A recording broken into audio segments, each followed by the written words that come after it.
Welcome, welcome, welcome. And again, to everyone in the virtual space, we indeed welcome you to our Caribbean Creative Business Summit and Workshop.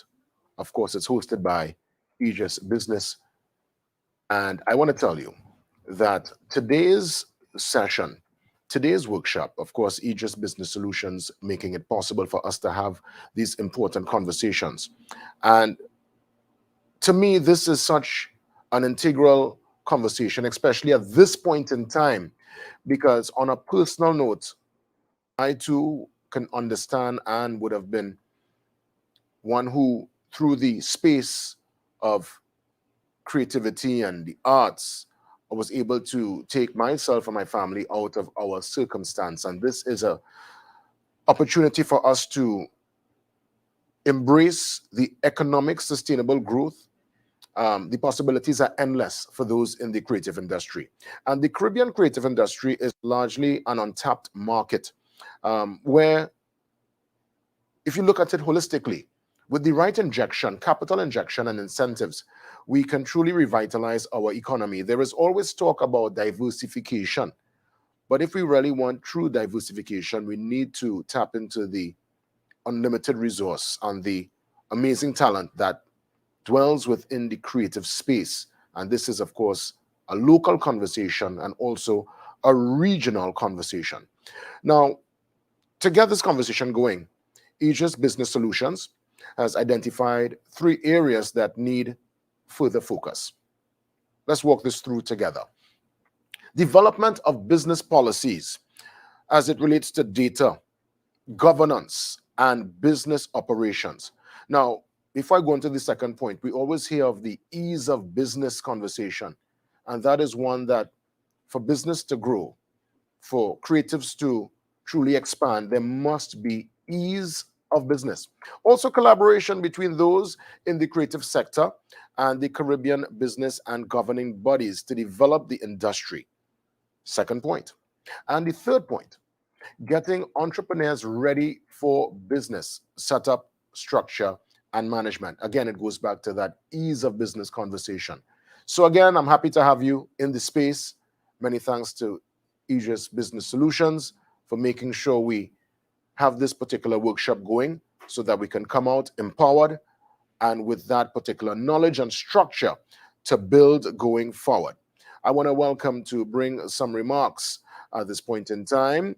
Um, Someone who really needs no introduction, but I will still indeed bring her forward, coming to share her passion, share her journey, her story, and to give us that inspiration. And for the creatives looking on, this is indeed a great moment as we welcome the chairman of the Aegis Business Solutions, Chairman Angela Leloy, joins us right now in the virtual space as we again welcome one and all to our workshop.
So again, to all our colleagues, of course, logged in, we want to thank you for your patience.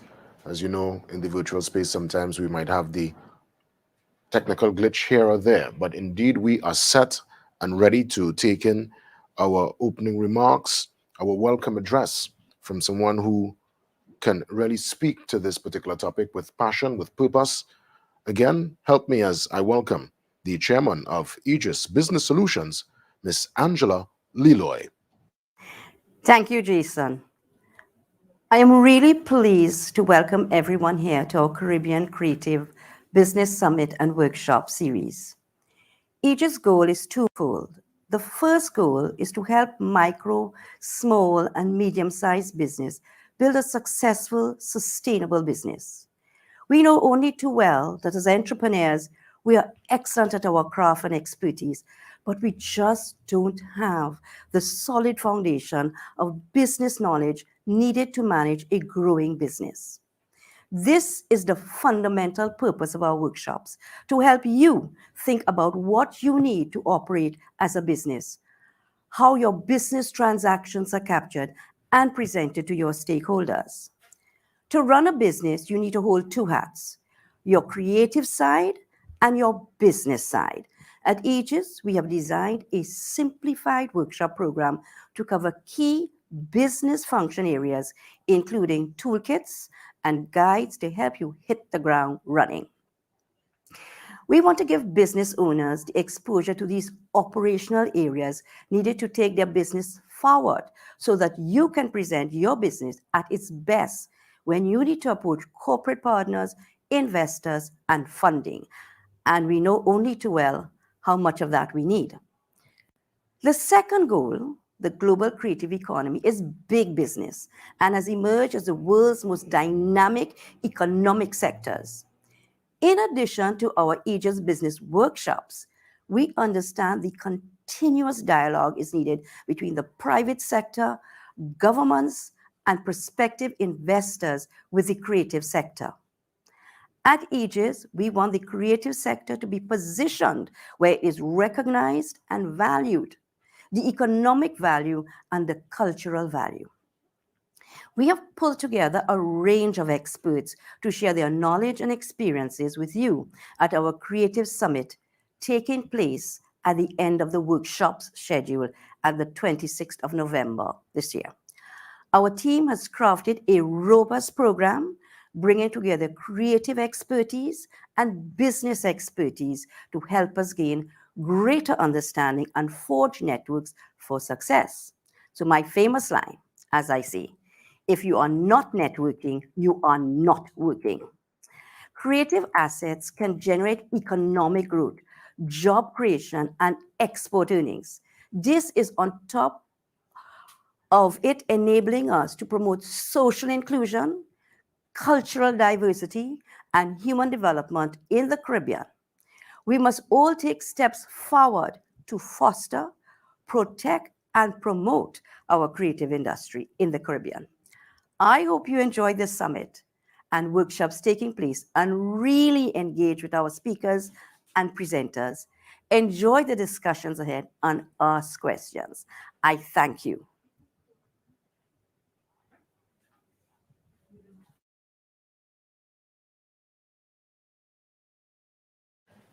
Minister of Trade and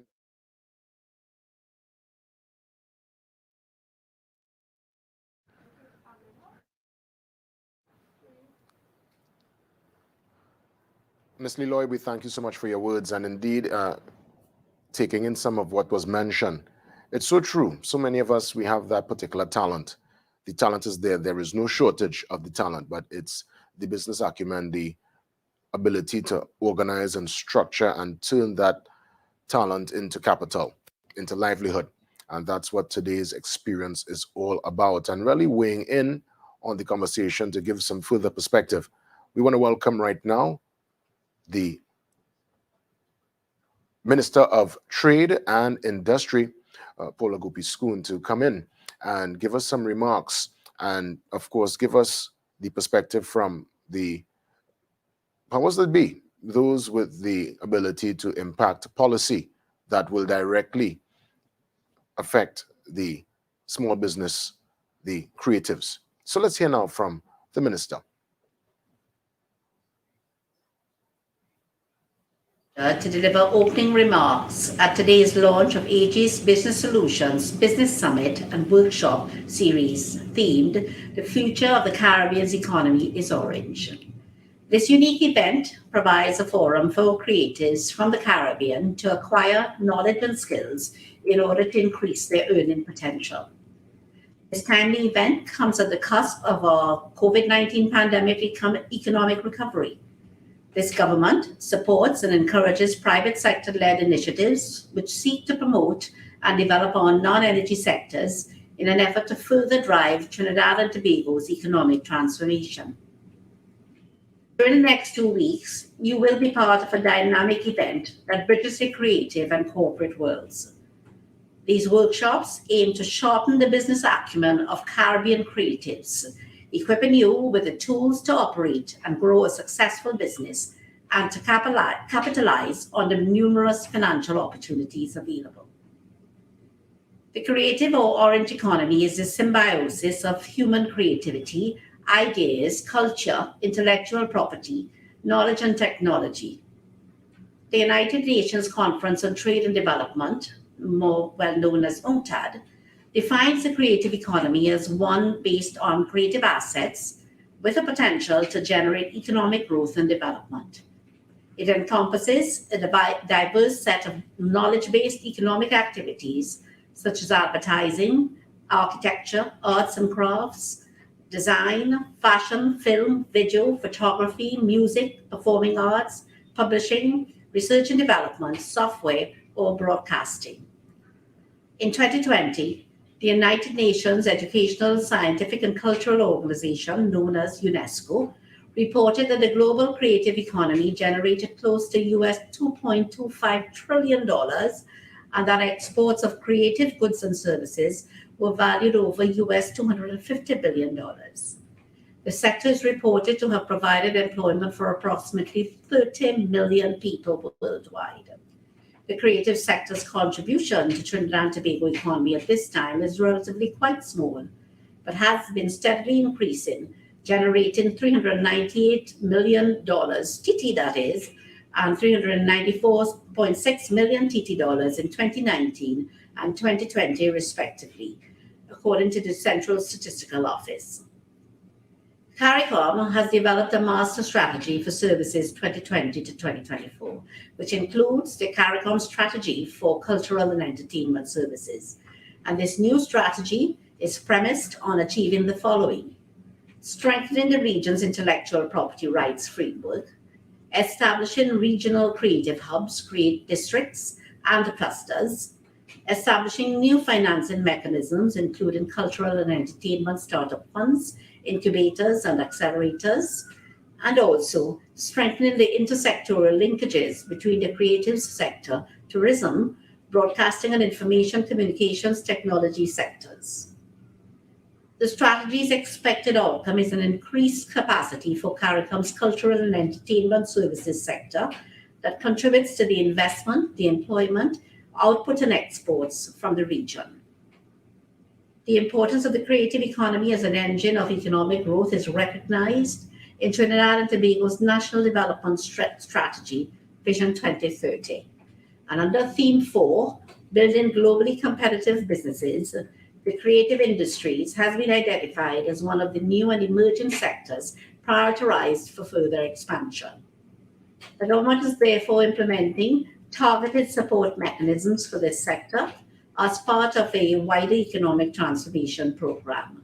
And these mechanisms are further elaborated in the roadmap for Trinidad and Tobago, transforming to a new economy and a new society, and include providing support for intellectual property protection, which is a key component of creative industries development, establishing and promulgating local content guidelines to local media houses, promoting the creation, the use, and the export of locally created content, and supporting the transition of creative and cultural entrepreneurs from the informal sector to the formal sector by digitizing and sensitizing the registration process. These support mechanisms will be supplemented by the National Cultural Policy of Trinidad and Tobago, celebrating national identity, maximizing our diversity, 2020 to 2025, developed by the then Ministry of Community Development, Culture and the Arts. The NCPTT aims to enhance cultural confidence by ensuring the participation of all in cultural development and support for artists, entrepreneurs, and industry associations in the production of high-quality creative output. In recognizing the cultural and economic significance of the creative sector, the Creative Industries Company Limited, Creative TT, is responsible for facilitating business development and export activities of the film, fashion, and music industries. And these three industries represent the nucleus of our creative economy and play a crucial role in the larger economy. Creative TT will continue to roll out strategies aimed at strengthening the business capabilities of our local creatives and artists. The survival of small businesses in any sector rests on a robust entrepreneurial ecosystem, and small businesses typically face numerous obstacles challenging their growth and development.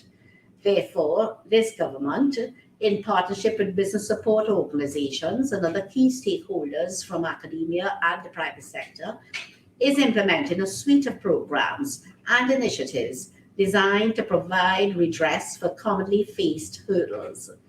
These programs comprise of three overarching themes, namely access to finance, capacity building, and market access. And through this collaborative approach, the government aims to engender an enabling ecosystem, one that equips small businesses with the capital, the knowledge, and the resources necessary for them to innovate, to adapt, and grow at each stage of development. The influence of the creative economy in the Caribbean is undeniable. Creativity and ingenuity, enriched by the Caribbean's vibrant and diverse heritage, has found its way into many sectors of the economy. It has driven the manufacturing sector to conceptualize and produce many innovative products, spurred the creation of niche tourism attractions and festivals, and led to the development of digital apps that simplify the way we shop, commute, and bank. Fortunately, creativity is an infinite and boundless resource.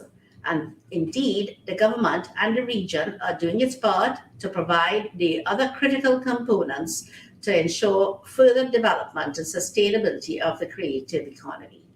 This is hinged on maintaining a healthy entrepreneurial ecosystem and implementing targeted strategies to help businesses thrive.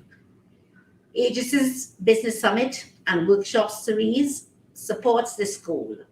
What is now left is for you, the creatives, to continue to be inspired by the world around you and to create goods and services that inspire the world during these unprecedented times. I thank you.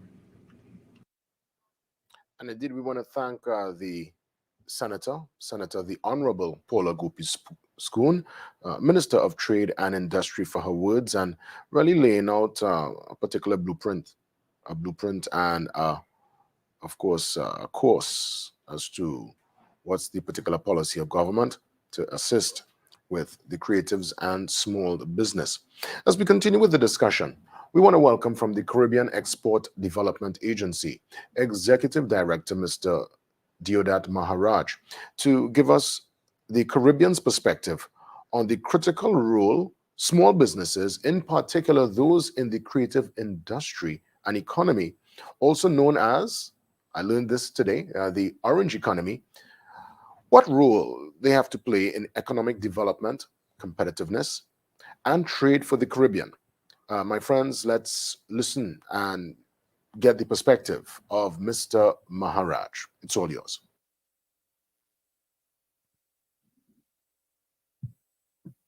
Distinguished participants, ladies and gentlemen, good morning. I feel honored to be afforded the opportunity to offer these remarks to you on a topic that is dear to my heart and our work at the Caribbean Export Development Agency.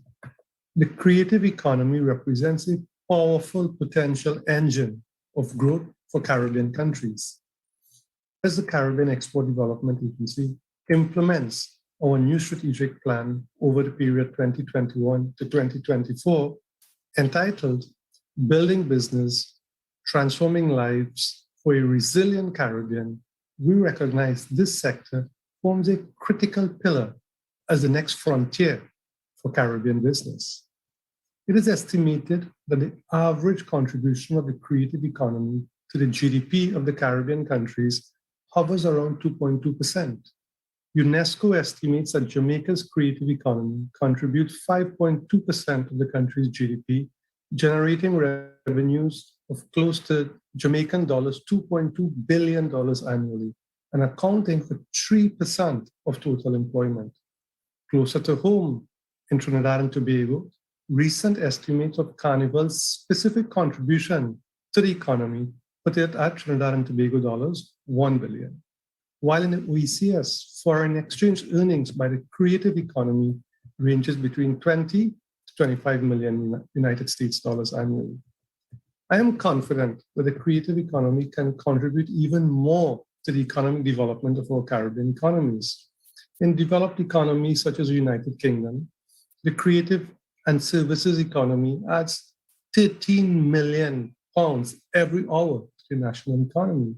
This should be similar here in the Caribbean as we tap into a massive talent and creativity in areas such as fashion, film, music, carnival, animation, arts, and multimedia. Ladies and gentlemen, there's a critical role small and medium-sized enterprises play in advancing the sector and getting creative and cultural goods and services to markets. The role of SMEs are absolutely essential.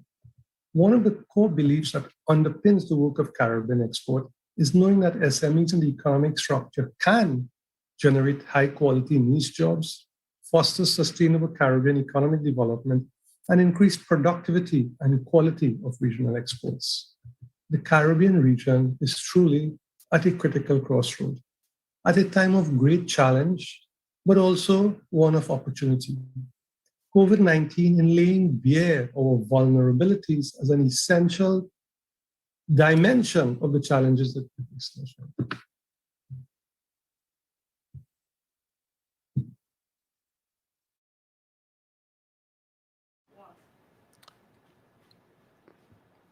And indeed, thank you, Mr. Maharaj. Now, to reap the gains of collaboration between creatives and corporate partners, mindset must be calibrated for mutual success. It's really that collaboration and coming together of ideas and support.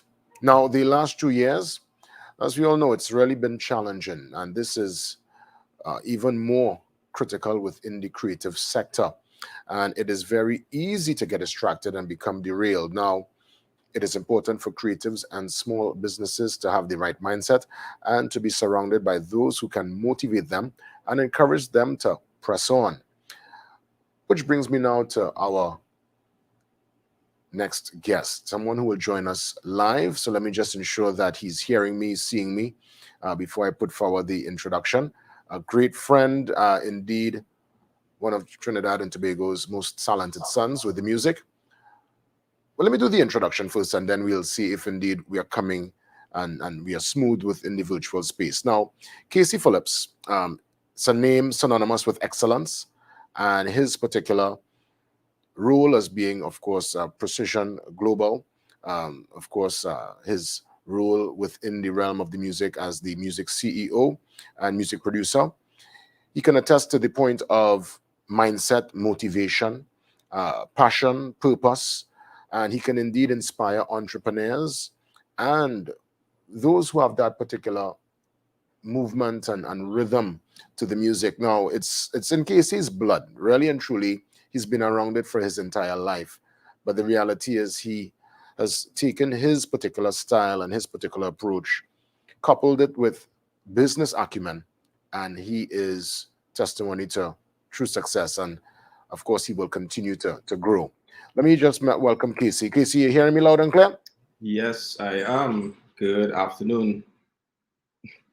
Look how we end up meeting up. We end up meeting up in the virtual space. It's been a minute since I've seen you.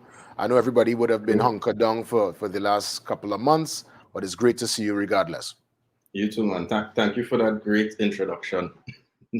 Well, I mean, listen, it's in your blood. It's part of you, but you could have gone a different direction, but you decided to stay with the music. And to me, you continue to really make a fantastic mark. So I know you're not a man that talks a lot and a man of many words, but I'm happy to know that they got you on for this. So I'm looking forward to hear your particular take on motivation. Yeah, so Okay. it's all yours, Kasey. All right. Good afternoon, everyone. Of course, good afternoon, everyone in Trinidad and all over the world because we're in a virtual space. So, mindset and motivation. That's the topic I have to speak on now. To talk about this, I kind of have to go back in my story and kind of show at which point I was at that crossroad and I needed to switch my mindset. Because I also want to commend Aegis for doing this because we always have this divide with creative and business, and creative is fuss about business, and then business is fuss about creative. It's always this disconnect. So this is amazing because when I started, we didn't have programs like this. And just to go back and to kind of give some backstory of how that came about. For those who don't know, I'm Kasey Phillips. I produce music, grew up under my dad who taught me, Mr. Kenny Phillips. And along that way, I guess I did music as a hobby. I started as a hobby, just producing, come home from school, after school, you do some little beats here. Then you started to take it a little more serious. You started to do songs and sell little beats and you make little money. And it was a hobby. And what happened was, I think my parents both worked in the bank. And my mom was like, you know what?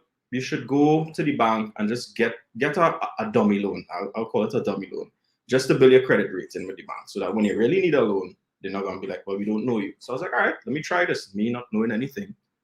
Went to the bank and say, hey, I just want to get a small loan. What I have to do, etc., etc. And he was kind of like, well, sir, you have $14 in your bank account. We can't give you a loan.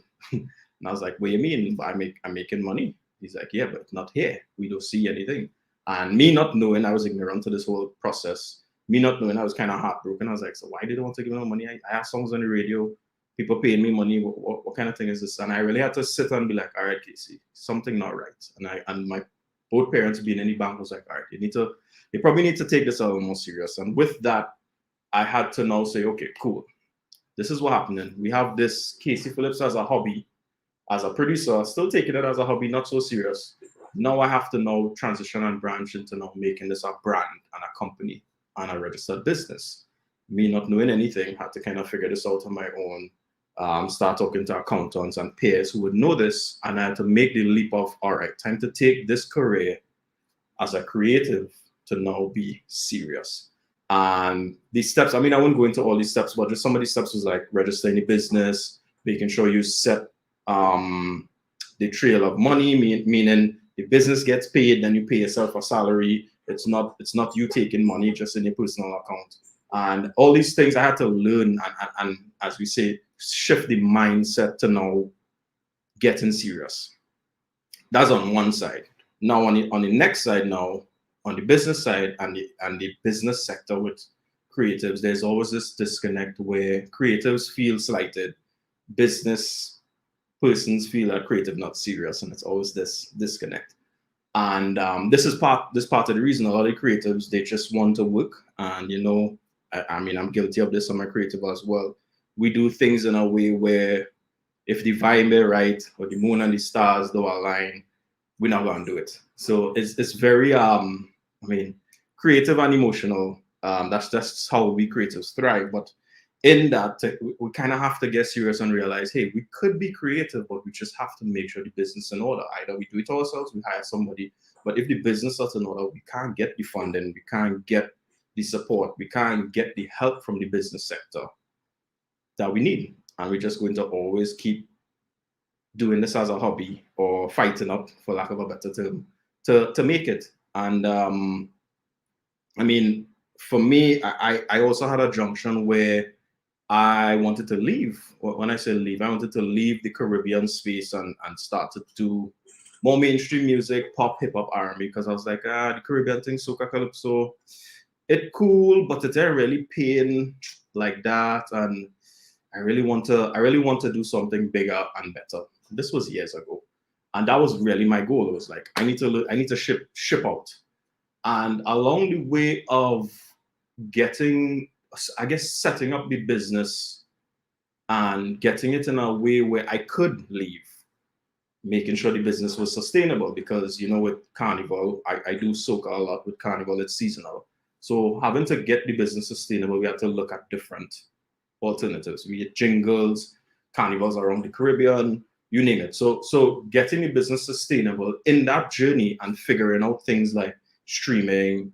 I'm not trying to get into too much of the technicality, but like streaming, jingles, making sure the money is consistent and it's not just Carnival time. In doing that and building that up for like 4 or 5 years, and then leaving to migrate to Los Angeles, I had an epiphany, and I was like, wait, this started as quote unquote, lack of a better term, small money Caribbean music thing for me. But now, as I get a little more serious and put more steam behind it and put more energy and get structured, I realize, wait, this actually working.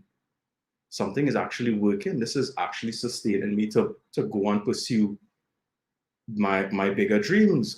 In that, we did over the studio. I started to get some of the gear that I looked up to for years.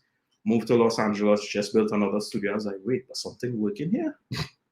And I had to stop myself and say, well, so why do I want to leave this and go and do something else because I feel like it have no money? I was like, no, I just had to get serious and invest in this and kind of just lock down and get serious behind this and push with this, because this is my own. I mean, I was born into this, soca is in my blood. And I had a huge epiphany because I was ready to go. Trust me, a lot of people don't know that. But with that, I realized, this business actually works. And then also too, with winning the EY Entrepreneur of the Year, that kind of put the stamp for me, because I was shocked, like being on stage with some of these big, huge, renowned businessmen. It's kind of like, okay, well, something I'm doing working, because when parents have kids, they like to tell their kids, be a doctor, be a lawyer, be this, be that, go into science. They don't really say go and be a musician, go and be an artist, go and paint, go and be a creative, because it's always seen as the woo-woo the woo-woo profession. That really have no money in it, and you should be a doctor, but do that as a hobby. And for me, my journey has kind of I even proved myself wrong, because I thought that same thing, because that's the examples I've seen. And with getting serious and kind of locking down, setting up everything for success, registering your business, making sure your payroll in order, your taxes, getting staff, even simple things as invoices and bills and receipts. You wouldn't believe a lot of people don't do simple things like that. With doing that, then I realized, this could actually work. And again, I had to switch my mindset, and that now come back and motivate me to push more. And I'm like, okay, I think this could actually work. This is working. I don't need to leave my country or leave my genre that I grew up in, and I know, to go and do something else when this is actually working. Why I could stay in this and push this and make it work. So that was kind of how my journey happened, and I hope that everyone who's attending learn a lot. I saw some of the panels, and it's great content. Learn a lot, learn what they need to set up themselves for success and keep pushing. I know us as creatives, and I just go and add this. I know us as creatives, we like to stay in the shadows and be in the dark, and we don't want no help, and we just want to do things our way. But that's not the only way. You could be a creative, but you could also hire people or hire staff or hire a friend who know business to get that side of your business in order. And once you have the both, it's beautiful. So that's my opening remarks on motivation and mindset. Thank you.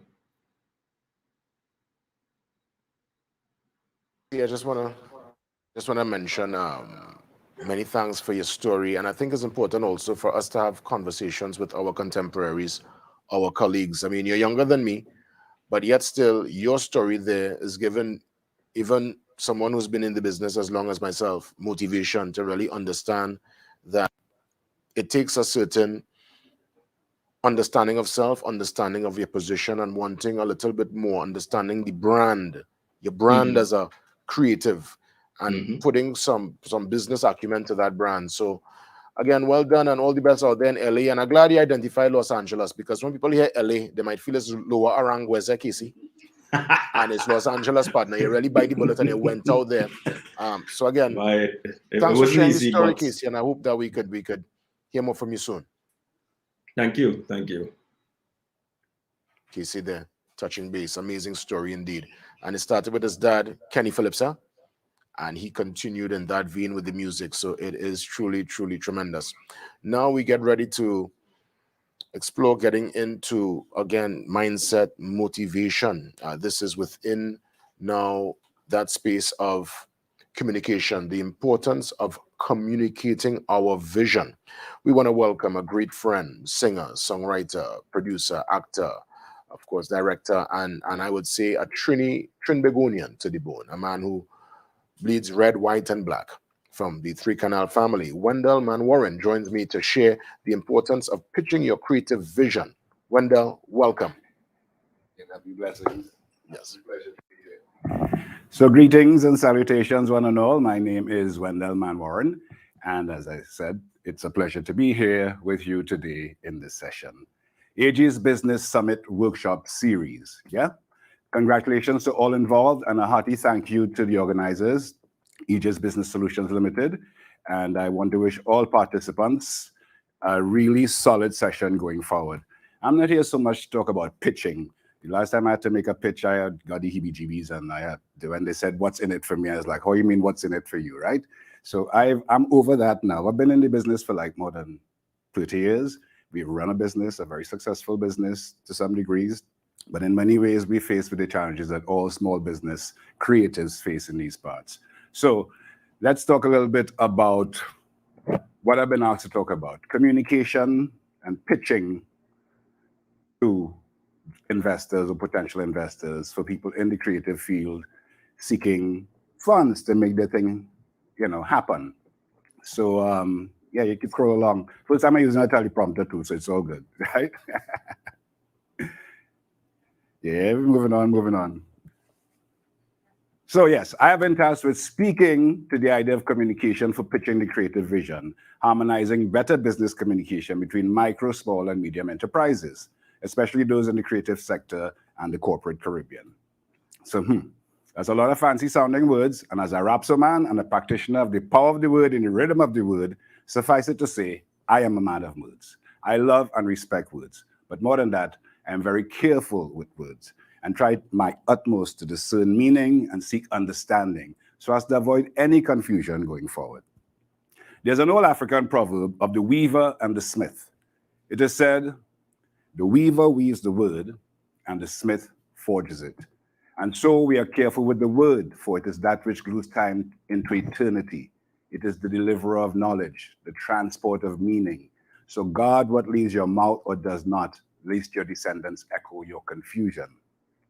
So that being said, and in an attempt to mitigate any and avoid any confusion, this is my understanding of the brief that I've been tasked with interpreting. Let's break it down and mine it for meaning.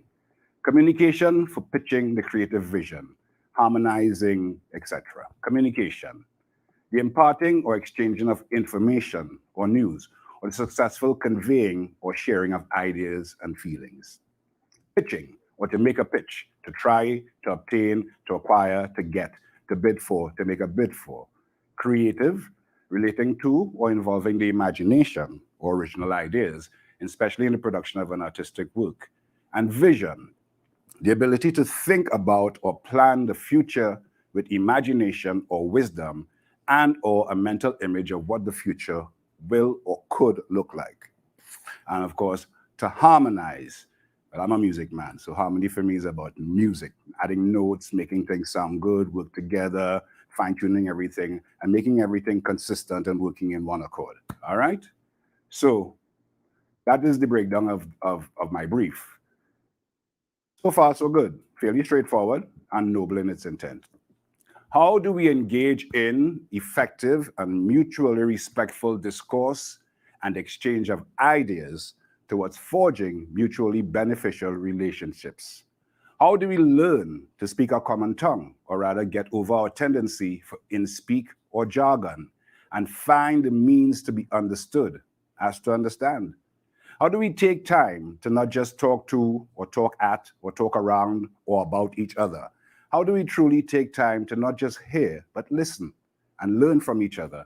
And finally, how do we find the means to ensure that empathy, reciprocity, and goodwill are at the heart of the undertaking, as we aim to harmonize our aims and synchronize our intentions and maximize our potential and capitalize on new possibilities?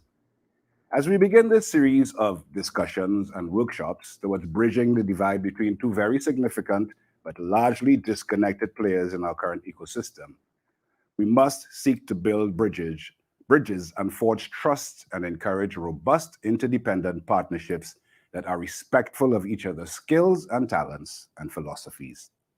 In many ways, it is imperative that we make the most of this opportunity presented to us now. In the words of Martin Luther King, the fierce urgency of now demands that we seize the moment now to break down the doors of mistrust and apprehension and confront the many misconceptions and reservations we may harbor about each other, and summon the courage to take the risk to emancipate ourselves from our self-imposed silos and comfort zones and actively find solutions to the myriad impediments that prevent us from believing and investing in and maximizing on our potential and our power to positively impact and transform not just our businesses, but the society as a whole. Indeed, I see this as a very favorable time, all things considered, vis-a-vis COVID-19 and its disruptive impact on our economy and our psyche, and the need to retool and diversify and pivot and imagine and engage new possibilities. This is a very favorable time and a welcome chance to make the most of this moment now and grasp the opportunity to engage in meaningful, effective dialogue, to find common ground towards a common purpose for the good of the whole. Yes, time is of the essence. And in this moment, to ensure we make the most of our time together now, I would like to quote from Guyanese poet Martin Carter in his poem, Our Time, where he says, "The more the men of our time we are, the more our time is. But always we've been somewhere else, muttering our mouths like holes in the mud at the bottom of trenches, looking for what is not anywhere or certain. Is it just a misfortune to be as we are, bad luck, carefully chosen?" Carter speaks to a perennial, debilitating condition that has plagued us for a very long time. The failure to face and meet the many challenges in making our civilization and society and be men of our time. And as a consequence, it results in an inability to make our time more as in bigger, better, stronger, more resilient, by always being somewhere else, focused on anything but self, distracted by every breeze that blows, as you people say, fussing and fretting and muttering our mouths like holes in the mud, bad talking ourselves into our current reality, looking for what is not anywhere or certain, as in not seeing what is real and right in front of your face. And then the clincher of all, the sting in the tail, is that we are ultimately the makers and shapers and perpetuators of our own misfortune and undervaluation and depreciation of self, and we call it bad luck. But the salt in the wound is, it's a bad luck that we carefully choose and continue to cultivate with consummate ease while blaming everything and everybody around us. That being said, I would like us all to use this opportunity to challenge ourselves to be more in this moment and for the life of this summit to be men and women of our time and choose a different luck, or rather see this as an opportunity to dream new dreams and engage new possibilities.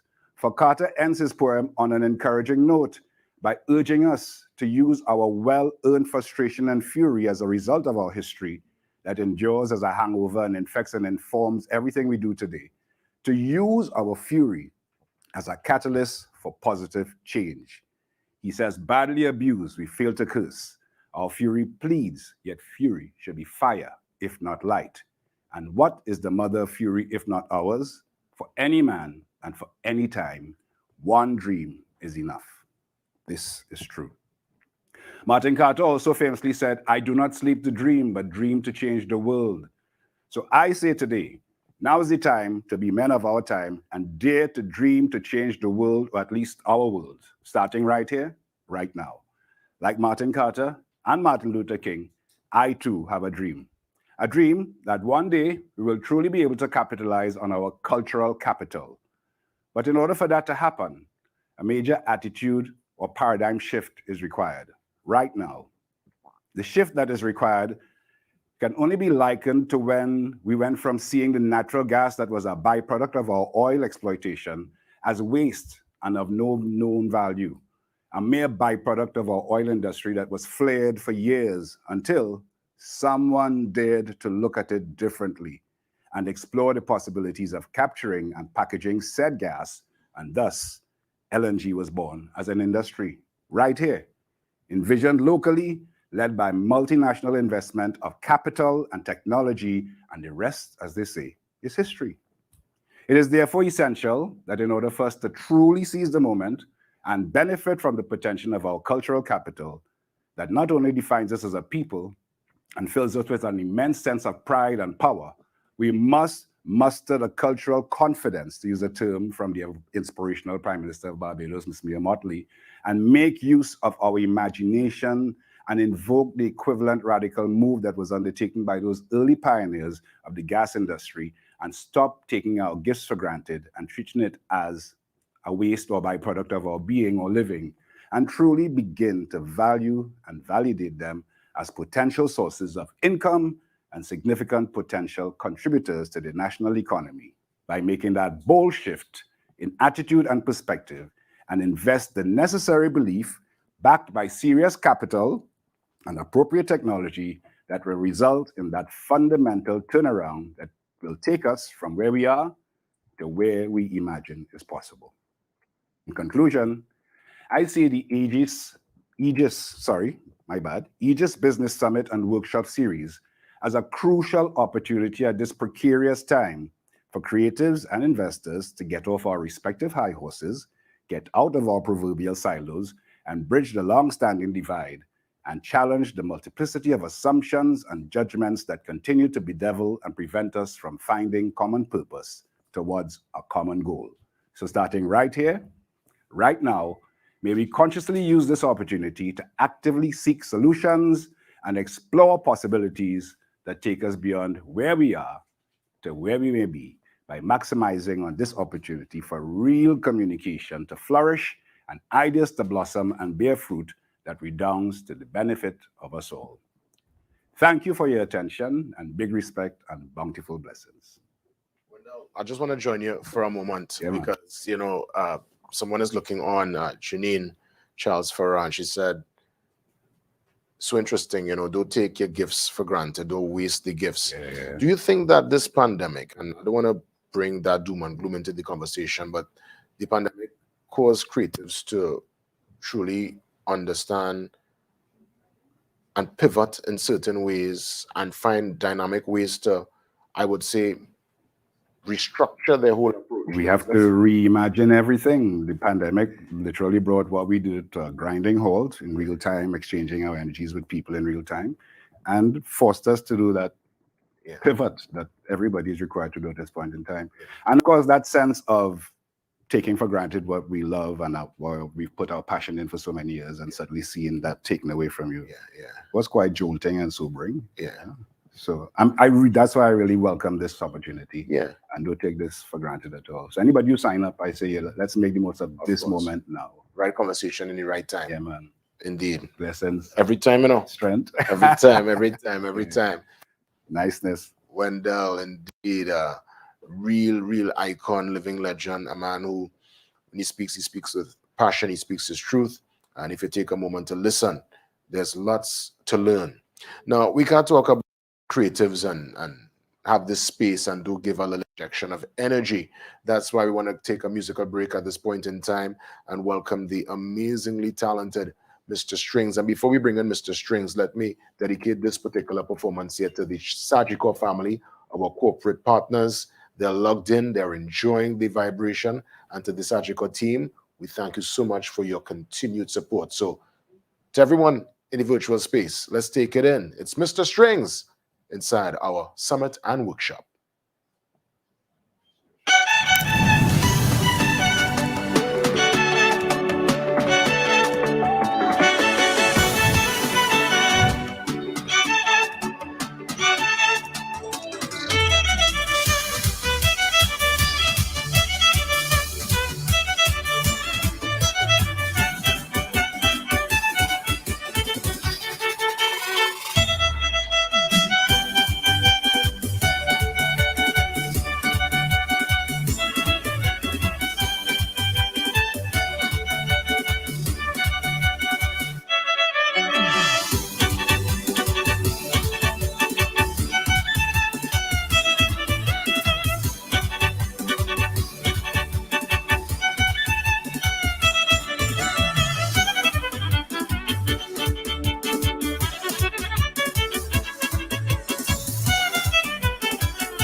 Oh gosh, sorry, you catch me bubbling here in the summit. My goodness. Listen, we have music, Janissa.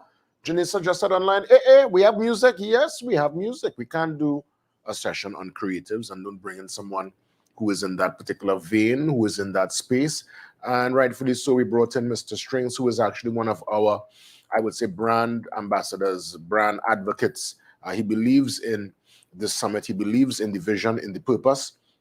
And to Mr. Strings and his team, well done. You saw that? Proper production and thing, Now we want to bring forward another one of our distinguished guests to this time talk about ways to foster collaboration and growth within the sectors.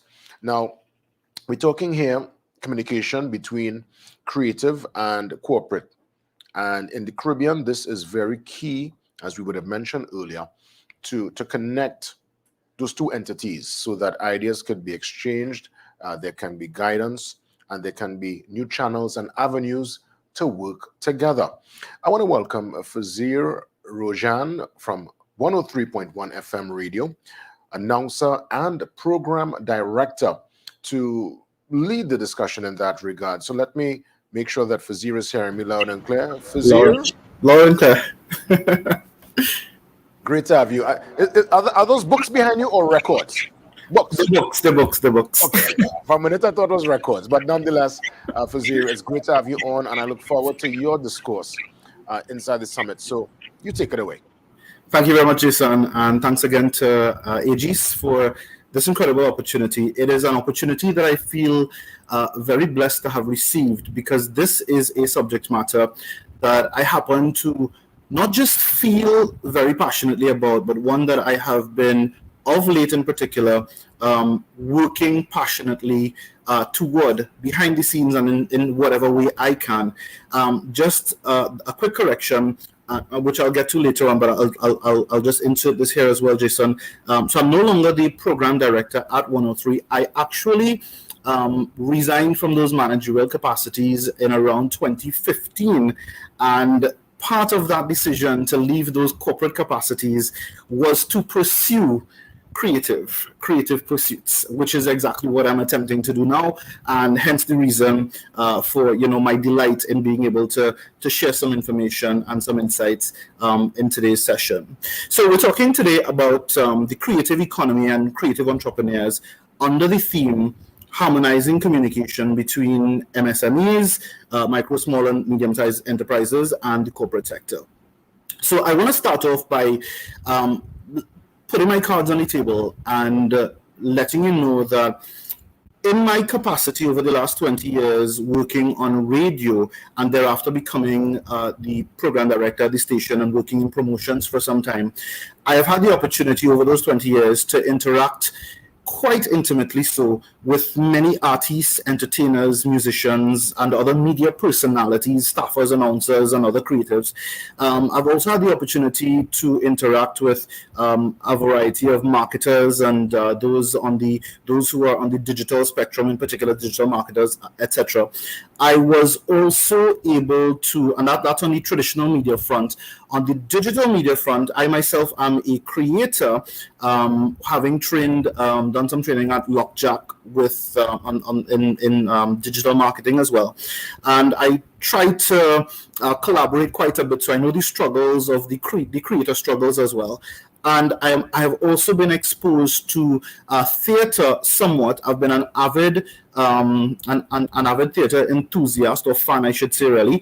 And I also had the opportunity to participate in a 3-month-long workshop and training session with the now late Raymond Chukong in one of his, I think it was his penultimate workshop and training session. So I've straddled and been part and parcel of, or interacted and interfaced with many creatives over the course of my career. And that is why, because I've dabbled in both corporate and on the creative side, that is why I feel like I am really grateful for this opportunity to be able to help bridge this gap now. So let's do that. Let's try to bridge the gap. And let us start by understanding the pains. Before we understand the solution to bridging the gap, let us understand the pains and the pain points that we really need to work on. So when we talk about bridging the gap in communication, communication is not just as simple as our communication, or either the spoken word or written word between creatives and or corporate, but it's everything else. Just the same way when people are communicating, there's verbal and then there's everything else that's non-verbal. And it's said that 10% of the communication, of our communication, is verbal, but 90% it makes up the rest of it. And this also applies as well in the interactions between creatives and corporate. So what are some of the pain points, first of all? Well, when it comes to corporate, having sat in that seat for many years, the pain points really, number one, would be the gig mentality. And this is the pain point that corporates have with a lot of creatives, right? So one is the gig mentality. What is the gig mentality? Well, it is the mentality that many in the creatives, and in particular, from my experience, artists, entertainers, etc., they've got a gig mentality where because they're not looking at this as their career as a business model per se, they're moving from one gig to the next. There is no plan for longevity. There is no plan for any continuity or anything of the sort. So it's like the eater food kind of mentality. We go, we do this gig today, we make some money, we move on to the next one, and that does not make for a good business model. It does not make for prolonged or continued success in any way whatsoever. And this is something that actually quite irks and hurts the interactions between creative and corporate as well, because that gig mentality comes with a lot of indiscipline and a whole lot of unprofessionalism. And I could give you many examples of having to deal with these things. I remember one time we were having an event. It was a pre-carnival event, DJ playing from 6 to 7, and show was supposed to start at 7 o'clock. We have a bumper cast of maybe 5 or 6 of the biggest names in the industry, and at 7 o'clock, not a single artist was present to start off the show, because everybody wants to compete for the last spot kind of thing, even though they sign contracts with the station otherwise. And there's so many other examples, but that's the kind of indiscipline that a lot of corporate entities just don't have the time or the tolerance for. And so instead of biting when they could, when they want to and they could afford to, sometimes they just think to themselves, this is drama that we just don't need, so we'll exit stage left. So those are some of the pain points that corporate have with the creatives. Another would be in keeping with the professionalism subheading. There's no follow-up. We would sign contracts, and that contract would contain certain elements for things that are required leading up to events, and you'd have to call and beg, constant reminders, that sort of stuff. So there is no professionalism, and this doesn't apply across the board. This is just, I'm picking the examples to share with you to reinforce these points. Another pain point for corporate is, the best way I could describe this is ego-based versus value-based, right? I think when Wendell spoke about it earlier on, when he spoke about pitching, right? Which is, most creators, we tend, when we're pitching, to talk about me and what I can offer, what my product is, what my song is about, what my digital work is about, what my production is about, etc.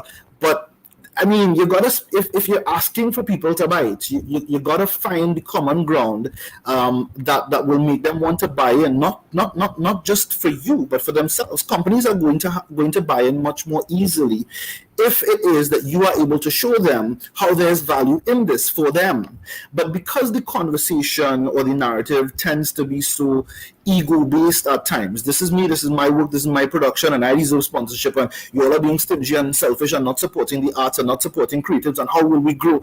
But it's not that they're not willing to support. Some people aren't, but there are some who are willing to support. But they want you to take that effort to show to them, because you're the one who's trying to solicit the sponsorship or support in whichever way you want, to show to them how there is value in this for them. And if not, how you could create value in this for them, or how you could work with them to create a partnership where it could be mutually beneficial, instead of just asking them to hand you their resources, money or otherwise. So those are some of the pain points. And the final one on this list of pain points between corporate, or that corporate have with the creatives, is really what I would describe as whole market versus niche market.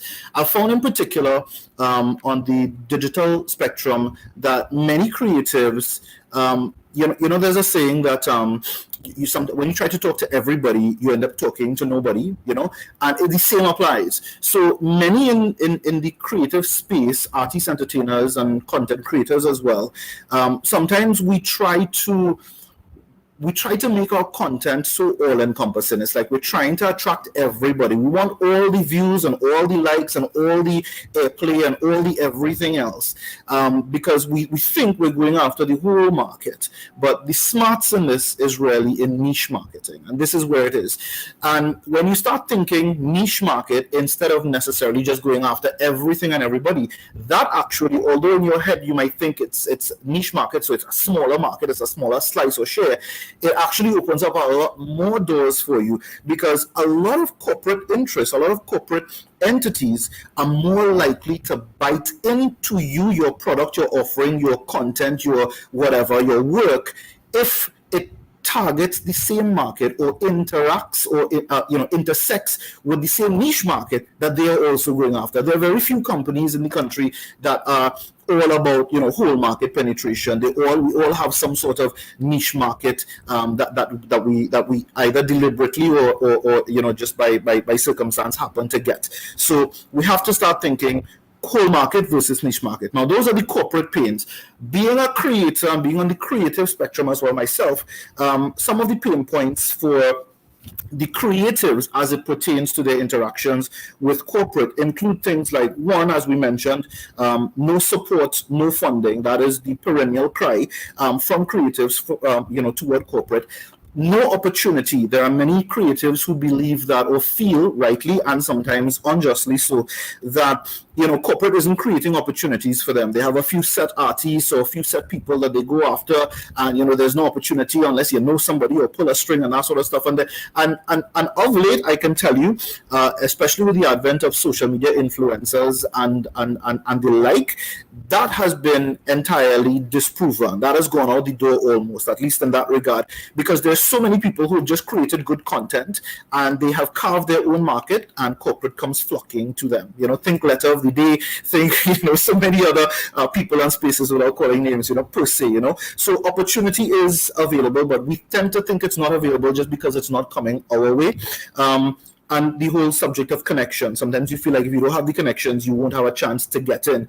But if you create good content, you create good music, you create good productions, people will come. And like Raymond Chukong used to say to us, don't try to be funny. Don't try to be anything. Just create good content.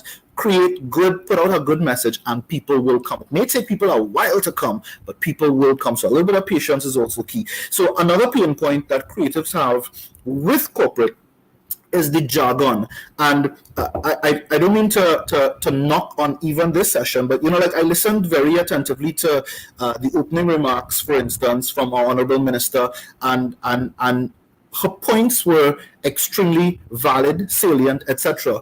But to be able to take that and make sense of it, most creatives will need someone to translate, because that corporate jargon, that jargon is something that it is not the first language, if I could put it that way. It's not the first language of a lot of creatives, So you listen to the way that the minister would speak versus the way that Wendell, for instance, would speak, and you can tell that there is a major difference. And Wendell is a man of words. This is not to say that the creatives aren't inclined, but it's just to say that sometimes jargon can be a bit of an issue.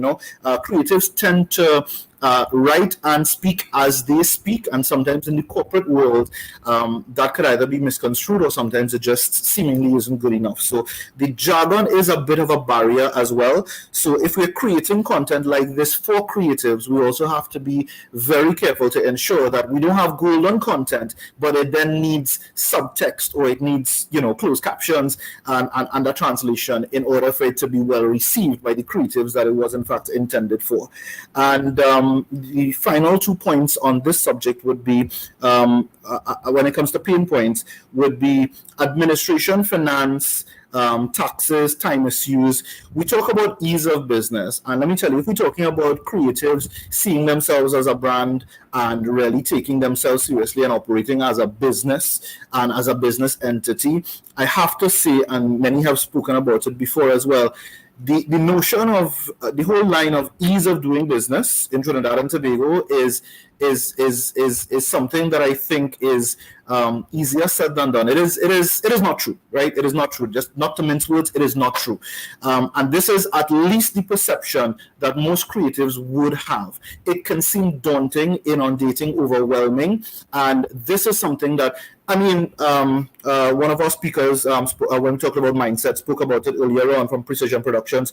When he talked about going to the bank, he used the example of going to the bank. And I can tell you, as a creator, going to the bank to either open an account or to come up or to access any other financial services, it is extremely hard. So it's all well and good that we're talking about the orange economy and creative entrepreneurship and that sort of stuff. But unless corporate gets involved and starts making some concessions or some special provisions, or creating products specifically for creatives who may not have the documents or the financial backing, or the monthly income or the secure income that they may be looking for to be able to guarantee things. These are all some of the pain points that those in creative have, and sometimes it's a lot to face, it's a lot to balance, and it eventually leads to many creatives who can add so much to this industry, asking the question, should I just quit? Should I just leave this field and go into something that is a bit more traditional, something that is stable, and that sort of stuff? So These are the pain points, and I share these pain points because I wanted to make it known that there are pain points on both sides, corporate and on the creative side as well. The question now is, how do we bridge those pain points? How do we bridge the communication? And as Wendell said, harmonize the communication between these MSMEs and corporate as well. So I have a few suggestions that I wanted to share, and my major suggestion really involves the use of agency. And I know that may sound a little bougie or a little out of reach for some creators, but to try to do it otherwise is ultimately going to affect your creative ability. What do I mean by that? I mean, it has already been established that as creatives, you cannot do it all on your own. And so you need agency. Agency just means somebody acting on your behalf. So whether that is, for instance, in the form of an actual agency to be able to take care of your managerial duties. Because I have seen many creatives who have the talent, but they do not have the managerial capacity. And sometimes they run their own brand into the ground because they choose to manage the business themselves, because they think it is as easy as taking bookings, making bookings, and putting certain little things in place. But there has been no formal or even informal managerial training of sorts. So even something as simple as managing your brand is something that can be outsourced. And if you are the creative talent, it should be outsourced, freeing up your time and creative space to be able to continue to create whatever it is that you're creating. So someone to manage, or some agency to manage your business and or your brand on your behalf is a good suggestion. Another is marketing. There are many creatives out there who, because they come up with the idea, they tend to believe that I am the best person to market it. But you may have the idea and the creative intuition and capacity, but may not be the best suited person to know how to. You may come up with great marketing ideas, but you may not know the channels in which to go get certain things done, or how to navigate either the digital or traditional marketing landscapes, etc. So outsourcing this as well could also be beneficial for you. And I know every time I use the word outsourcing, all a creator hears is cost is rising. But you really have to get to the point where you start asking yourself whether your goal is to minimize cost or to increase revenue. And it really is a balancing act, because as much as you want to minimize cost, you have to look at the cost versus time ratio as well, and think to yourself, well, okay, if I were to free myself up of this time that I would spend otherwise running to government office to pay taxes and business levy and whatever else, if I could get that day back, what could I do with that day? And if I paid this person X amount to get this done in that day, would I be able to come up with ideas, or to market ideas, or to sell ideas, monetize ideas that would be able to cover that cost and then some? And now we're looking at a business model. Now we're looking at something that is really feasible, that is not just earning the creator money, but that is also earning money and in turn creating other employment and jobs as well. And finally, I just wanted to mention a few points in closing. Whilst I am an advocate for agency in terms of hiring the necessary people or outsourcing things where possible so you could focus on just being creative, I also want to make mention of quick things like, one, networking. Networking is key if you are a creative, because this is how the world gets around, and it is something that you absolutely must do. Whenever this opportunity arises to network, make yourself available. You are not too big, your brand is not too huge out there, unless you're the few chosen ones. When I say chosen, the few big and well-established brands that may not necessarily need this. But for the most part, networking is key. I urge you, in your interactions between corporate and creatives, as creatives with corporate, to seek to build relationships rather than just approach people for one-off funding, stipends, sponsorship, etc.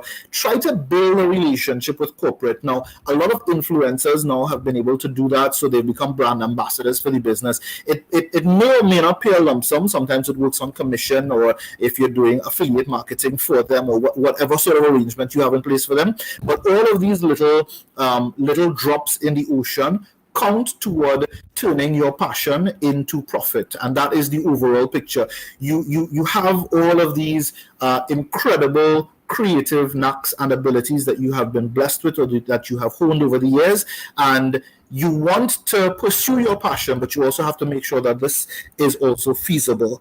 And I will say, know the brand that you are propositioning. Too many creatives approach brands, and what they will do is they will normally type up whatever correspondence or email whatever correspondence, and it's a copy and paste.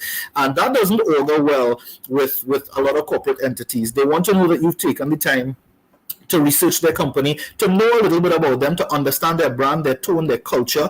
And if you could do that and communicate that to them in your correspondence to them, that will augur much better for you than if you were to just, send a random, it's almost like spam mail, or, an email blast or something that seems very, very, what's the word that I'm looking for? Monotonous, or you get the gist. That word escapes me. Anyways, lastly, I will tell you, go beyond the traditional and usual suspects. When you're seeking sponsorship, opportunity, etc., there are a couple companies that would normally come to mind that many of us would tackle.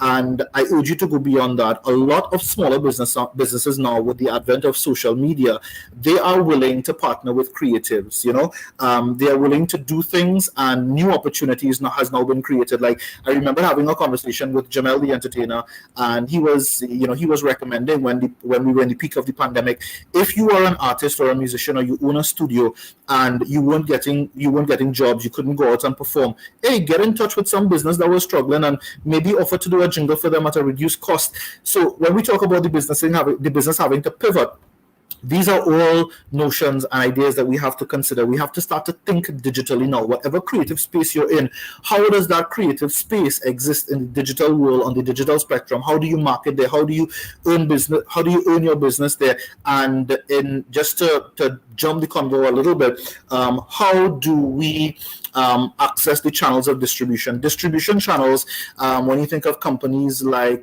Planting Seeds, for instance, one of their major successes is that they have offered a distribution channel to so many entrepreneurs. So we have to start thinking about not just the creative space and the marketing and the management, but also the distribution channels as well. And if all of this sounds too daunting or too huge a task, then the recommendation stands. Agency is where I think the future is at. Representation, hiring the people, if as and when needed, to take care of these aspects of the business for you, so that you can focus on the core aspect of that which you are great at, which is to create whatever it is that you are so inclined to create in whichever space, industry, or sphere that you are so inclined as well. So I hope that I have done some justice to this subject matter, tackling the subject matter, and trying to harmonize and bridge the space and the gap, communication gap between MSMEs and creatives. And I hope that I've done some justice and there has been some value.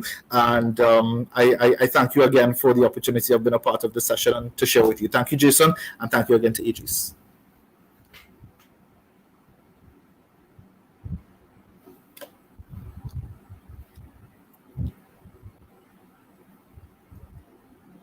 We thank you for Fazeer, and by all means really giving us an in-depth perspective and showing that your years of experience and knowledge in the field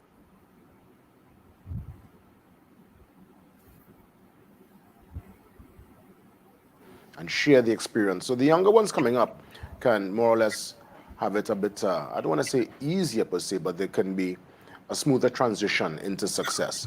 Hopefully. As you rightfully said, ease of business is still something that we are challenged with, but as it relates to channels to get someone's idea into a space that they can generate real funds and sustain themselves, that's something that I think once we have done that, Fazeer, we have done our part as media practitioners, as creatives, to ensure the generation coming up behind us, again, a smoother transition to that place.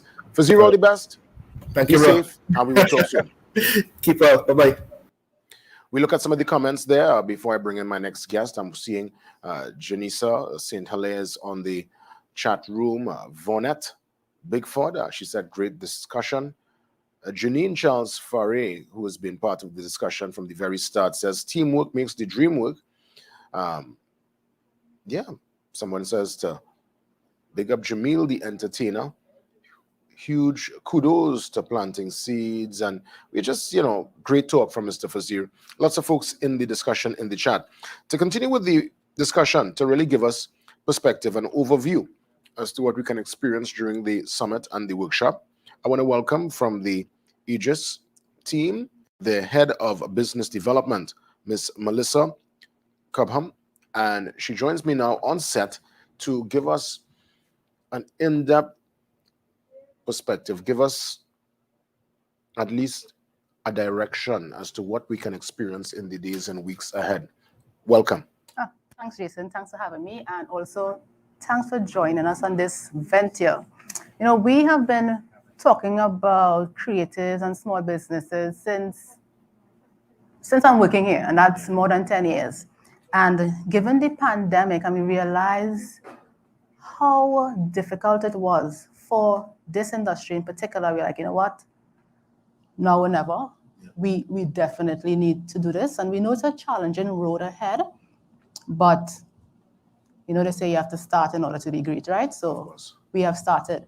So the event to come, it's 2 weeks of activities. So our interest is, first of all, to make sure that the small business and also those in the creative sector, or I should say the creative and the small business in the creative sector, that they are ready, they have their business in order. Because a lot of them have talent, but they don't recognize themselves as a brand. Or they don't recognize their business, I should say, or their brand as a business. So the workshops that we are having over the 2-week period is meant to give them that added push, that confidence to run their business. So we're speaking about things like the first thing, registering your business. And then some of them may register the business, but what next? Yeah, what next? What next? Yeah. Kasey spoke about financing and going to the bank and getting a loan and stuff. To go to the bank and get a loan, you need to have your books in order. So you need to do accounting. You need to be able to speak the language. Even you are not actually doing the accounts yourself or doing anything yourself, it's always good to have an idea in terms of if you're hiring somebody to do it for you, they're not ripping you off. And hire the right person. And you hire the right person. So these workshops are easy and simple enough so that they are able to understand, learn, and implement immediately. I would imagine strategic consideration was taken by you and the team when deciding on facilitators, adjudicators, those who will come forward to lead the discussion. Tell me about that decision-making process as to the leading personalities, even the ones who were chosen today to have the talk for the opening. So how we went about that is we strongly believe in collaboration, right? We do not do anything without collaborating with the right people. So first of all, we did engage consultants who are within the creative sector, who know what is going on, who know the pains and who have experienced it themselves, to let us know, here, what you're doing is great, but this is from the angle. So we did seek their advice, in terms of hiring those people who are able to contribute in terms of, this is what I actually did, this is how I overcome the challenge, this is how I overcome the hurdle. And those people were instrumental for the summit day, which I'll go more into on the 26th. And then we have those for the workshop. The workshops are all the experts at Aegis themselves. That's what we do to our clients. That's how we serve with corporate clients. So we are just going to showcase our knowledge there to the small business there for the workshop. In addition to the workshop, we have business forums. Those are free sessions. One of which is on creating value. I guess, again, as I spoke to the persons in terms of identifying, okay, what does my brand represent? What's the value is into that? And those are free sessions. That's a free session.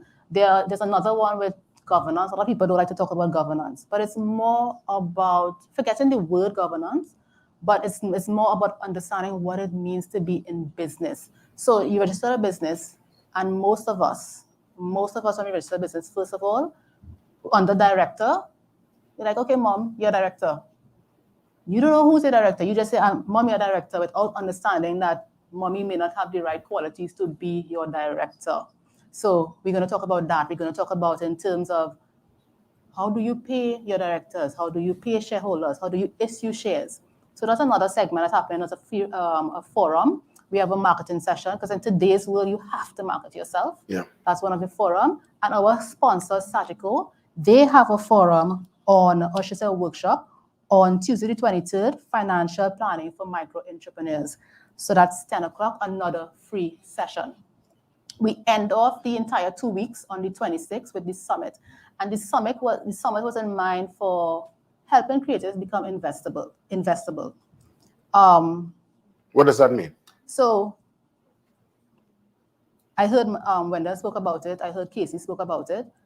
I'm good at my craft, but then why not getting funded? Why is nobody taking the risk and investing into you? Because most times when you go to them, you cannot pitch. Most times when you go to them, you're not speaking the same language that the investor may want. So you're thinking that my plan is good, but your plan probably good for you, but your plan is not really good for the investor. So we're bringing the investors there on that day. To teach the creatives the language, the dance. Exactly. Teach them the ways to maneuver in that space. Yes, for the investor to tell them, hey, what? If I have to invest in you, this is what I want your plan to say. This is what I'm looking for. Yeah. Give them a better chance then to for somebody to actually take the chance into them. So we have some amazing keynote speakers on board. I want to find out when it's all settled on the 26th.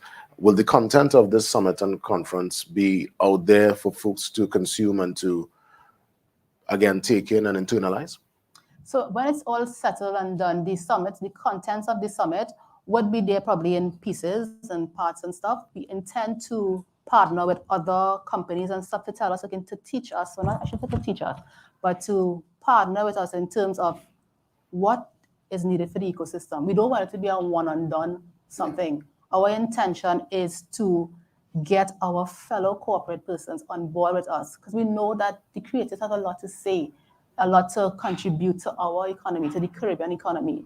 And the corporate world, the government, everyone has to work together in order to get that the benefits and the opportunities that they can bring. Of course. So it's not meant to be a one and done shop. Indeed. I want to take it now to the comment screen to see if folks are in the discussion and probably could take the opportunity to talk to Mel. But if not, what we'll do is give you a chance again to put forward some remarks to remind folks again why this is so important, why this conversation at this point in time is much needed for the creative industry and for small business. So I think right now, we do need diversification into the economy, into the Caribbean economy. And every industry has some need for creative elements in it. If we don't take the chance and we don't take the risk in our creative talent, then we just sitting doing the same thing over and over and expecting what results. So I think now is the ideal time. We saw what the pandemic did to us, and that's because we were focusing on the same thing, keep on regurgitating the same thing. My thing is take a chance into the creative industry and help them to pivot. Yeah, well said. Business. Well said, well said. And kudos again to yourself and the entire team here at Aegis. Of course, also kudos to your corporate partners, Sagico, for coming on board and understanding the vision. And I truly hope that those looking on, even those who have not set up the business just yet, can let this summit be that spark, that very important spark to light that ever-burning flame within your heart as it relates to your vision for yourself with business and being able to marry your talent, your God-given talent, with a business acumen that can only signal tremendous success. Melissa, thank you so much. Thank you. Yes, well done. And it's been amazing having that conversation there with Melissa. Now, we want to, of course, now here and ensure folks looking on that this summit, as mentioned, will be packaged. They will do obviously an edit, and then they will put the information out for consumption for folks to tune in within their own particular space. But I think it's better to really enjoy this in real time. So for those looking at us right now, spread the word, spread the message, let them know that this is a very important summit. Now, we want to, of course, let you know that we got the keynote speakers. Of course, they're going to give a creative element, which comes, as always, with a cost. Now, with all the talk of investment, we always consider a return. And the question is, which return is the best measure for sustainable growth of our creative sector? Return of investment, that's monetary, or return on expectation, the understanding of value and impact. Here to share some insights are Dr. Barney Pacheco. Of course, Dr. Barney, a marketing lecturer at the University of the West Indies, St. Augustine, and also Dr. Marvin Pacheco, an academic consultant and entrepreneur. They're going to moderate this session as we again welcome the Aegis Chief Operating Officer, Alima Ogier Ali. We want to welcome everyone to be part of this discussion. By all means, take it away. Okay, hi everyone. Good afternoon and welcome to the session today. And welcome Bonnie and Marvin. Welcome to the session. Thank you. You know, we've heard a lot about from all these speakers about, you know, creatives pivoting their business and so forth. So let's talk about, we know about return on investment, right? But what about return on expectations? That's what we're speaking about today. Return on investment versus return on expectations. So Bonnie and Marvin, return on investments is very simple. We look at the tangible part of it, right? But return on expectation from the view of the, say, the creatives and the corporate is two very different things. So I want to invite you all to let's talk a little bit about the expectations from the creative versus the corporate. How do we bridge that gap? Well, I thank you very much. So I think one of the most important things that we have to recognize is that sometimes we are referring to different things when we talk about expectations. And I think I just want to echo something that Jason just mentioned in the discussion with Melissa, talking about do we just simply look at the monetary returns, or do we take the bigger picture and look at what the creative sector is actually adding to societal development? I think it's very important that we balance the two things. So we mustn't only talk about, you know, just the numbers in terms of, okay, how quickly can I make money? But we must also look at what value am I adding to the space in which I'm existing in. And I think it's a wider discussion. It's a discussion that also involves the return on investment in terms of the quality of life. Because without music, the creative sector, having access to entertainment, having access to all the different elements in the creative sector, our quality of life would really be very poor. So it's an investment, not just simply looking at a quick buck, not just simply looking at a quick turnaround in terms of a monetary value, but also looking at, particularly from the corporate side, the investment reaping rewards in terms of crime alleviation and a whole host of other societal benefits. And of course, from the creative side, in addition to earning income, it's also the ability to get funding, to get support, to practice your craft, to engage in something that people are passionate about. So I think the discussion has to be broadened, because if we simply focus on just, you know, a bottom line, red or black, I think it really diminishes the discussion tremendously in terms of the impact that the creative sector has on society. Yeah, very true, Bonnie. You know, Marvin, what do you have to add to this conversation, return on expectations? Because you see, it really requires, and all the speakers leading up to this particular session spoke about it in many different ways.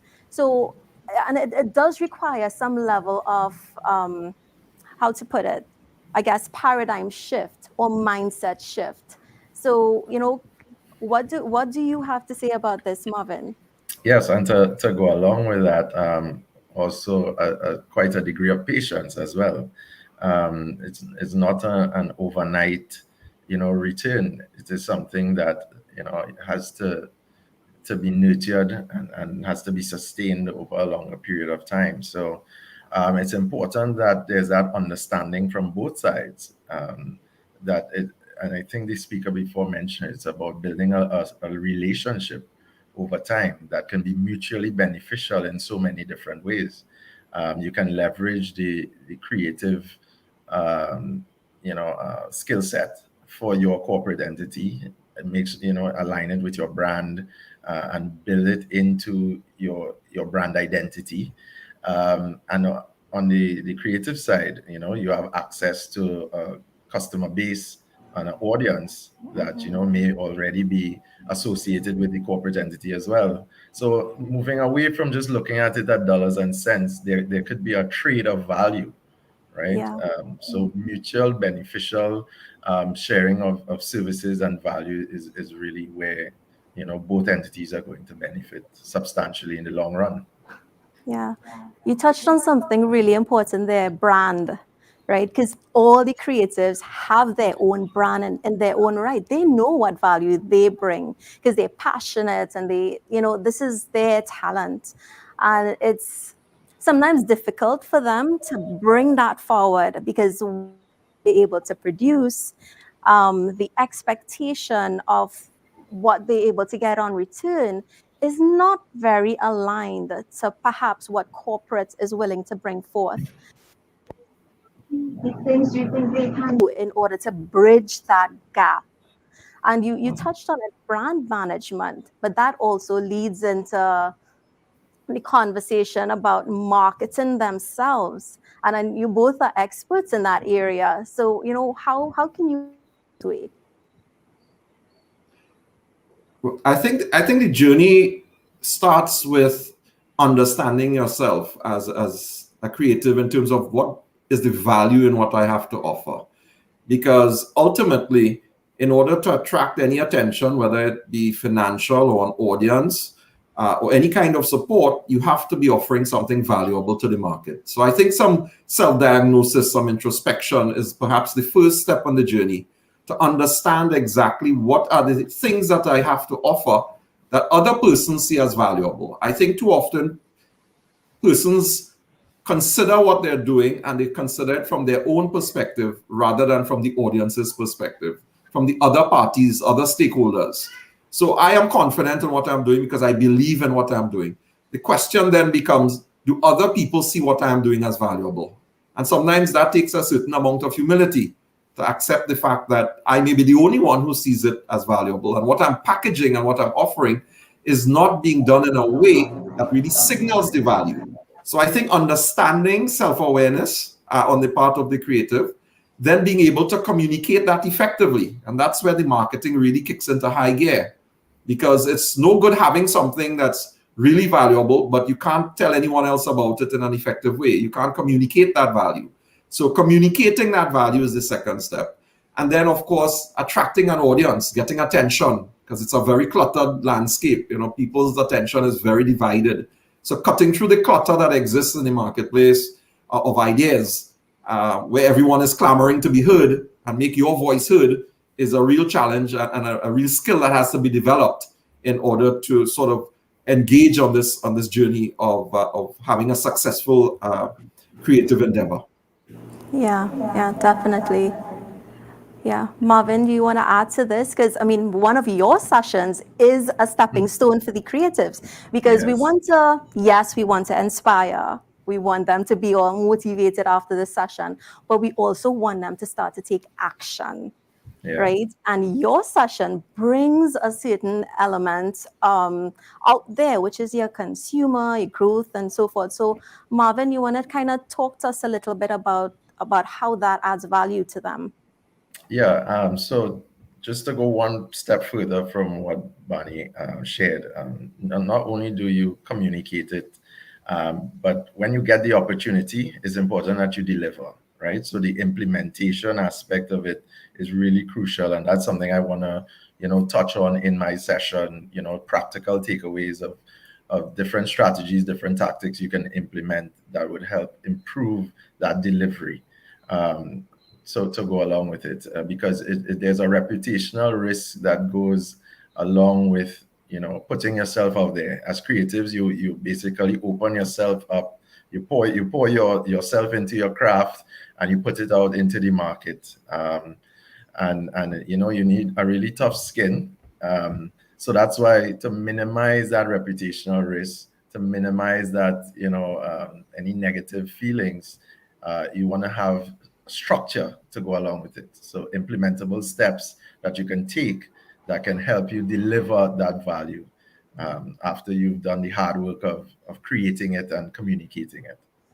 Just to add one more thing to that, which is that the reputation that you have today is what's the stepping stone for attracting more funding tomorrow, for attracting more support. So it's really the history that you have as well, and what reputation that you put out into the marketplace that inspires confidence and trust that you will be a partner who can stand and deliver, and therefore worthy of support. And I think that's a really important, the whole element of trust and confidence is a key part of this conversation, because a lot of creative work is very intangible.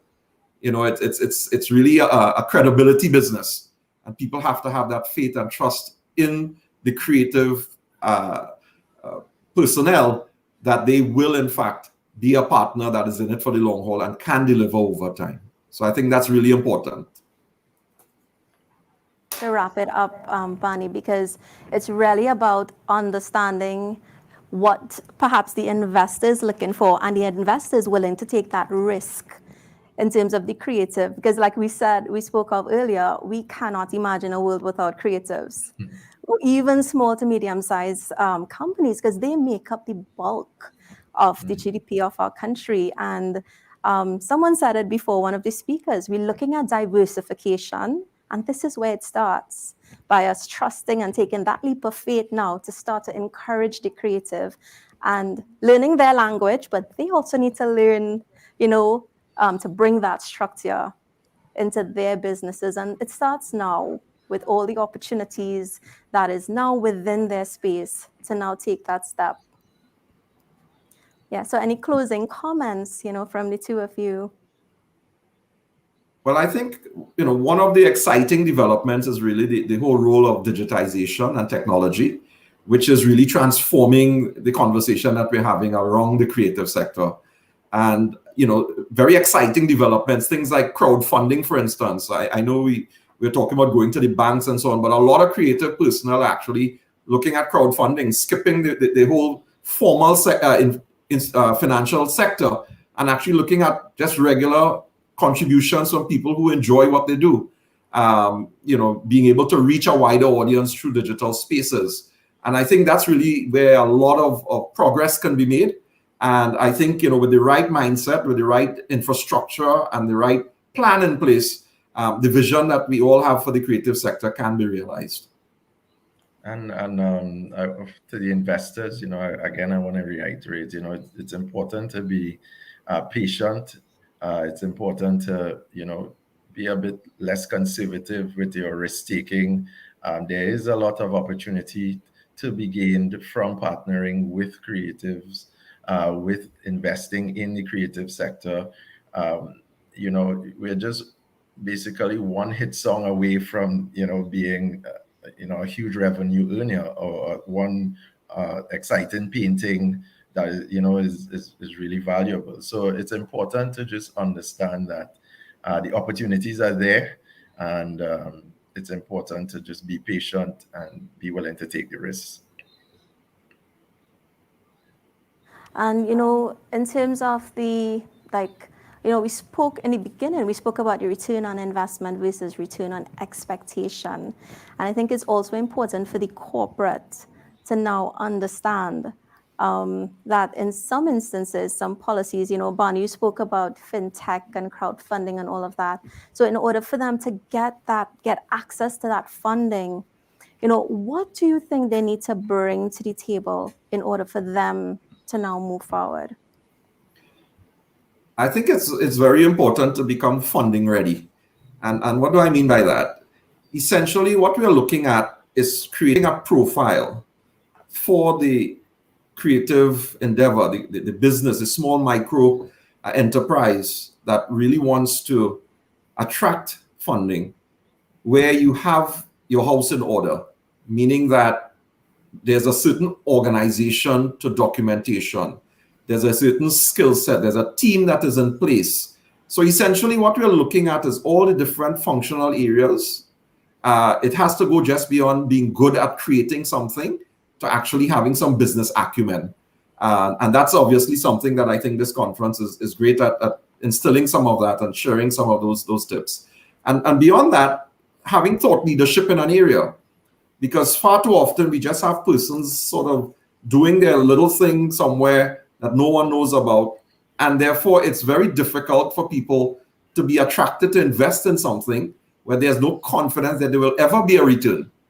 And I think, having that profile, building the profile, owning a niche, and attracting persons to something that you are signaling you have a track record of success, that you are able to do it. And beyond just what you're producing creatively, but also a track record of success generally as an enterprise, as a small business in multiple areas. So that, again, there's confidence on the part of investors that there will be a return forthcoming once that investment is made in this brand.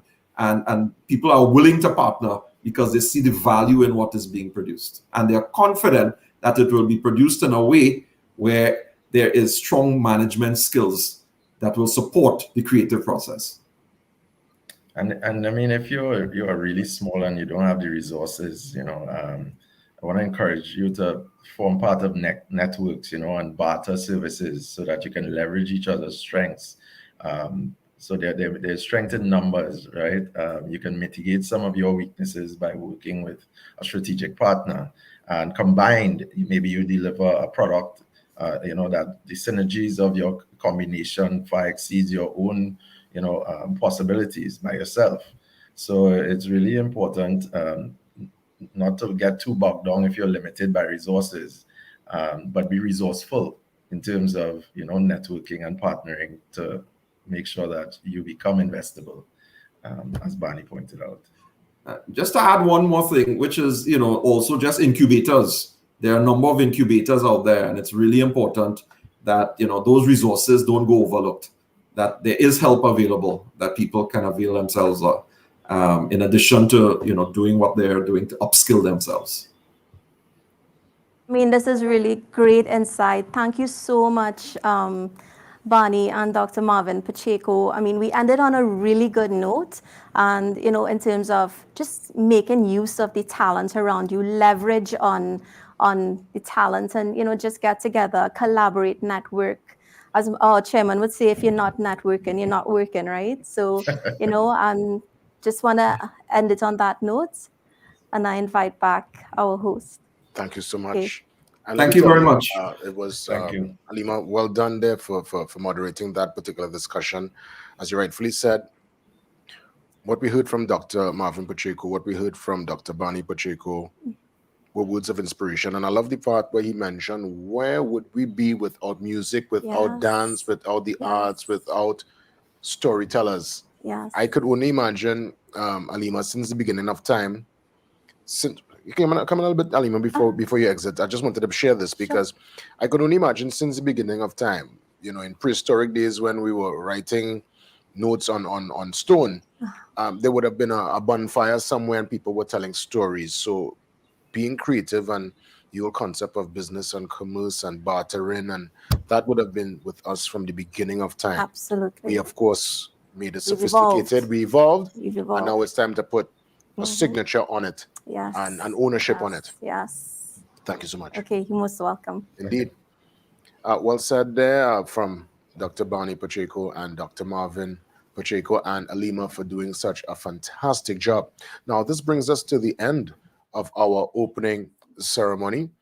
By all means, today, now more than ever, We all need to look out and harness our skills.